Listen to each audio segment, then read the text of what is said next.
Nous reprenons la lecture des contes de Rudyard Kipling, Histoire comme ça. Conte numéro 4. Comment le léopard acquit ses tâches. À l'époque où tout le monde partait à égalité, ma mieux aimée, le léopard vivait en un lieu nommé le Haut-Veld.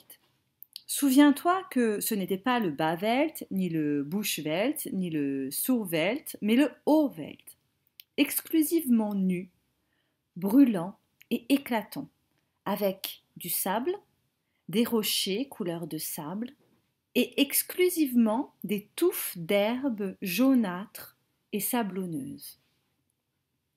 La girafe, le zèbre, l'élan, le koudou et le bubal y vivaient eux aussi, et ils étaient tous exclusivement jaunes, bruns, roux, partout, mais le léopard était le plus exclusivement jaune, brun, roux de tous. Une espèce d'animal en forme de chat gris-jaune qui se confondait à un poil près avec la couleur exclusivement jaune, gris, brun du Haut-Veld. C'était très embêtant pour la girafe, le zèbre et les autres, car ils se tapissaient près d'une pierre ou d'un buisson, exclusivement jaune, gris, brun, et lorsque passait la girafe, le zèbre, l'élan, le koudou, le gruy ou le damalisque, il leur sautait dessus et leur faisait faire des bonds. Tu peux me croire. Et il y avait également un Éthiopien, avec des arcs et des flèches, un homme exclusivement gris, brun, jaune en ces temps-là, qui vivait sur le Haut-Veld en compagnie du léopard, et ces deux-là chassaient ensemble.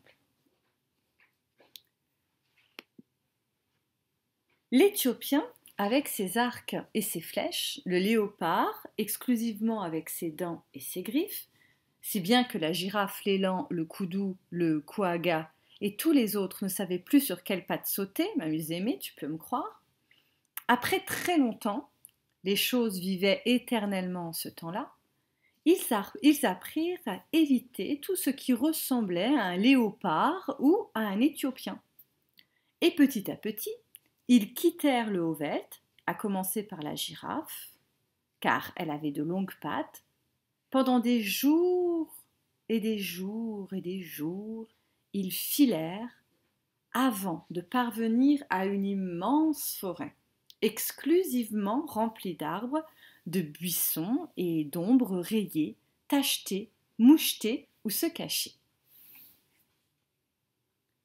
Après une longue période, à force de rester moitié dans l'ombre, moitié en dehors, et à cause des ombres glissantes et mouvantes, des arbres qui leur tombaient dessus, la girafe devint tachetée, le zèbre rayé, l'élan et le koudou plus foncés avec de petites vagues grises sur le dos comme l'écorce sur un tronc d'arbre.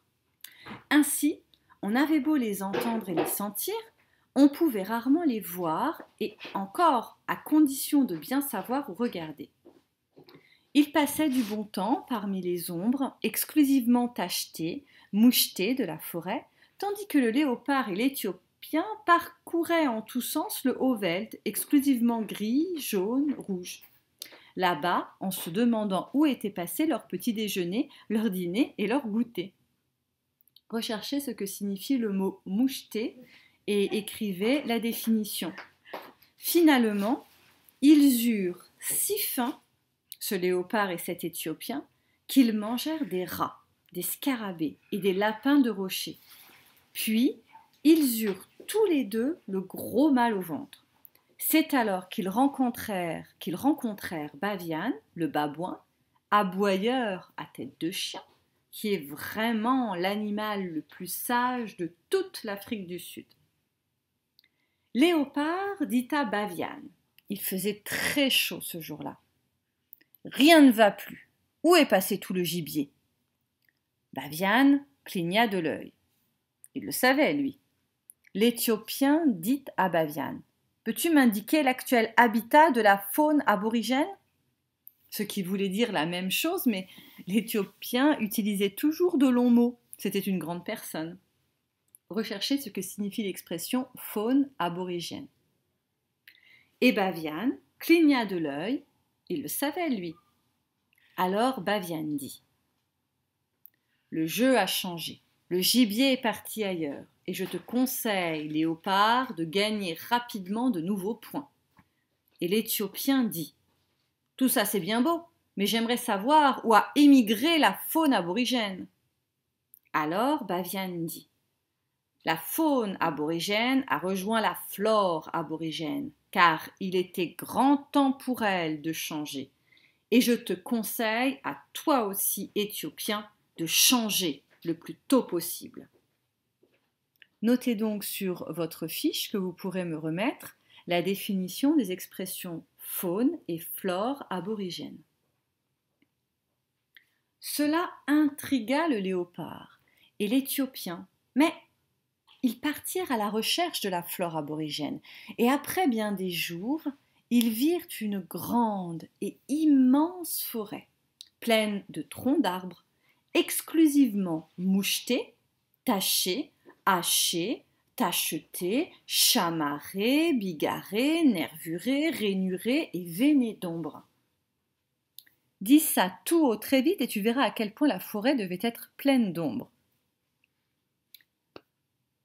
Qu'est-ce donc, dit le léopard, qui soit aussi exclusivement sombre et pourtant plein de petits morceaux de lumière? Je ne sais pas, dit l'Éthiopien, mais il s'agit certainement de la flore aborigène. Je sens girafe et j'entends girafe, mais je ne vois pas girafe. C'est curieux, dit le léopard. C'est sans doute parce que nous venons du soleil. Je sens zèbre, j'entends zèbre, mais je ne vois pas zèbre. Attends un peu, dit l'Éthiopien. Il y a longtemps que nous ne les avons pas chassés. Peut-être avons-nous oublié à quoi ils ressemblent. Taratata, dit le léopard. Je me souviens parfaitement d'eux sur le Haut-Veld, surtout de leurs os à moelle. Girafe mesure environ 17 pieds de haut et elle est exclusivement fauve, jaune doré de la tête aux pieds. Et zèbre mesure environ 4 pieds et demi et il est exclusivement gris, fauve de la tête aux pieds. Dit l'Éthiopien, en plongeant son regard parmi les ombres tachetées, mouchetées de la flore aborigène. Dans ce cas, il devrait ressortir sur ce fond noir comme des bananes mûres dans un fumoir. Mais il n'en était rien. Le léopard et l'Éthiopien chassèrent toute la journée, et bien qu'ils pussent les sentir et les entendre, ils ne les virent pas. Pour l'amour du ciel, dit le léopard à l'heure du thé, attendons qu'il fasse nuit. Cette chasse en plein jour est un parfait scandale. Ils attendirent donc la nuit, et alors le léopard entendit quelque chose qui reniflait bruyamment dans la lumière des étoiles, toute rayée par les branches. Et il sauta sur le bruit. Cela sentait comme zèbre, et cela avait la consistance de zèbre, et lorsqu'il le coucha à terre, cela se débattit comme zèbre. Mais il ne le voyait pas.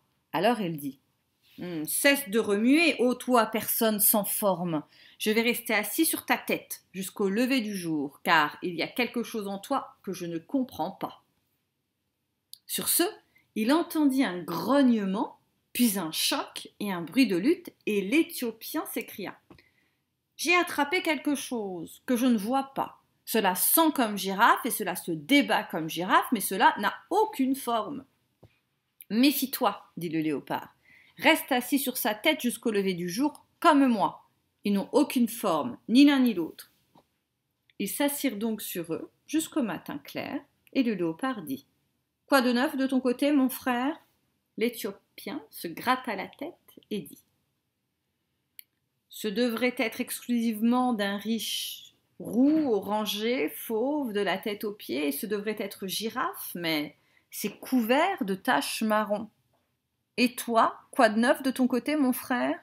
Le léopard se gratta la tête et dit: ce devrait être exclusivement d'un délicat gris fauve, et ce devrait être zèbre, mais c'est couvert de rayures noires et pourpres. Que diable t'es-tu fait, zèbre? Ignores-tu que si tu étais sur le Haut-Veld, je pourrais te voir à des milles? Tu n'as aucune forme. Je pourrais te voir à des milles signifie qu'il pourrait le voir de très loin, d'une très longue distance. Oui, dit le zèbre, mais ici ce n'est pas le Haut-Veld, tu ne vois donc pas? Si, à présent je vois, dit le léopard, mais hier je ne pouvais pas. Comment cela se fait-il? Laissons-nous nous relever, dit le zèbre, et nous vous montrerons. Ils laissèrent le zèbre et la girafe se relever. Et le zèbre se dirigea vers de petits buissons d'épines où la lumière du soleil tombait toute striée, c'est-à-dire toute rayée, et Girafe se dirigea vers de grands arbres où les ombres tombaient en taches. Maintenant regardez, dirent le zèbre et la girafe. Voilà comment ça se fait. 1, 2, 3. Vous voyez passer votre petit déjeuner? Léopard ouvrit de grands yeux. L'Éthiopien ouvrit de grands yeux, mais il ne voyait que des ombres striées et des ombres tachetées dans la forêt. Aucune trace de zèbre et de girafe. Ils étaient tout simplement partis se cacher parmi les ombres de la forêt. Hi, dit l'Éthiopien, c'est un bon tour à retenir. Profite de la leçon, Léopard. Tu ressors sur ce fond sombre comme un morceau de savon dans un seau à charbon. Oh, dit le léopard, serais-tu surpris d'apprendre que tu ressors sur ce fond sombre comme un cataplasme sur un sac de charbon? Allons, ce n'est pas en nous insultant que nous attraperons le dîner, dit l'Éthiopien. Le fin mot de la chose, c'est que nous ne sommes pas assortis à nos décors. Je vais suivre le conseil de Baviane. Il m'a dit de changer, et comme je n'ai rien à changer à part ma peau, je vais la changer. En quelle couleur? Dit le léopard terriblement excité. En joli marron noir, très pratique, avec un peu de violet et quelques touches de bleu ardoise. Ce sera le truc parfait pour se cacher dans les creux et derrière les arbres. Donc, il changea de peau, séance tenante, et le léopard était de plus en plus excité. Il n'avait jamais vu homme changer de peau auparavant. Et moi, dit-il, lorsque l'Éthiopien eut introduit son dernier petit doigt dans sa belle peau noire toute neuve, suis toi aussi les conseils de Baviane. Il t'a dit de gagner de nouveaux points le plus tôt possible. Ce que j'ai fait, dit le léopard. Je suis venu jusqu'à ce point avec toi, et voilà le résultat. Oh, pas du tout, dit l'Éthiopien. Baviane voulait parler de points sur ta peau. Pourquoi faire? Dit le léopard. Pense à girafe, dit l'Éthiopien. Ou si tu préfères les rayures, pense à zèbre. Ils sont très contents de leurs taches et de leurs rayures. Dit le léopard. Pour rien au monde, je ne voudrais ressembler à zèbre. Eh bien, décide-toi, dit l'Éthiopien, parce que je n'aimerais pas chasser sans toi. Mais j'y serais contraint si tu persistes à ressembler à un tournesol devant une clôture goudronnée. Un tournesol, c'est jaune. La clôture, la barrière goudronnée, c'est noir. Donc forcément, une fleur jaune attire l'attention sur un fond noir. Alors, j'opte pour les points, dit le léopard, mais ne les fais pas trop voyants. Pour rien au monde, je ne voudrais ressembler à girafe. Je vais les faire du bout des doigts, dit l'Éthiopien. Il me reste plein de noir sur la peau. Viens par ici. Alors, l'Éthiopien joignit ses 5 doigts. Il restait beaucoup de noir sur sa peau neuve, et il les appuya partout sur le léopard. Et là où les 5 doigts appuyaient, il laissait 5 petites marques noires proches les unes des autres. Tu peux les voir sur la peau de n'importe quel léopard, m'amusait. Parfois, les doigts glissaient et les marques n'étaient pas très nettes. Mais si tu observes attentivement un léopard, tu verras toujours les 5 points faits par 5 gros bouts de doigts noirs. Maintenant, tu es vraiment beau, dit l'Éthiopien. Tu peux t'étendre sur le sol nu et passer pour un tas de cailloux. Tu peux t'étendre sur les rochers nus et passer pour un morceau de pudding. Tu peux t'étendre sur une branche feuillue et passer pour un rayon de soleil filtrant à travers les feuilles. Et tu peux t'étendre en plein milieu d'un chemin et ne ressembler à rien du tout. Pense à ça et ronronne. Mais si je suis tout ça, dit le léopard, pourquoi ne t'es-tu pas recouvert de taches aussi? Oh, tout noir, c'est mieux pour un nègre, dit l'Éthiopien. Viens avec moi, nous allons voir si nous pouvons rendre l'appareil à monsieur 1, 2, 3, où est votre petit déjeuner? Alors, ils s'en allèrent et vécurent heureux très longtemps, ma muse aimée. Voilà. Parfois, tu entendras de grandes personnes dire: l'Éthiopien peut-il changer sa peau et le léopard ses taches? À mon avis, même les grandes personnes cesseraient de dire de telles idioties si le léopard et l'Éthiopien ne l'avaient pas fait une fois. Tu ne crois pas? Mais ils ne le referont jamais, ma muse aimée. Ils sont très heureux ainsi. C'est moi, le baviane très sage, et je dis fort sérieux. Fondons-nous dans le paysage, et sortons seuls, tous les deux, car ces visiteurs qui nous viennent, c'est l'affaire de maman. Nounou veut bien que tu m'emmènes, je t'en prie, partons gaiement. Près de la soue des gorées roses, asseyons-nous sur le mur, allons dire aux lapins des choses, quand leur queue bat le sol dur. Faisons papa n'importe quoi, tant qu'il s'agit, toi et moi, d'aller fureter, sans rester enfermés jusqu'au goûter. Tu veux tes bottes? Les voici. Tiens, ton chapeau et ta canne, et ta bipe si tu boucanes. Viens vite, filons d'ici.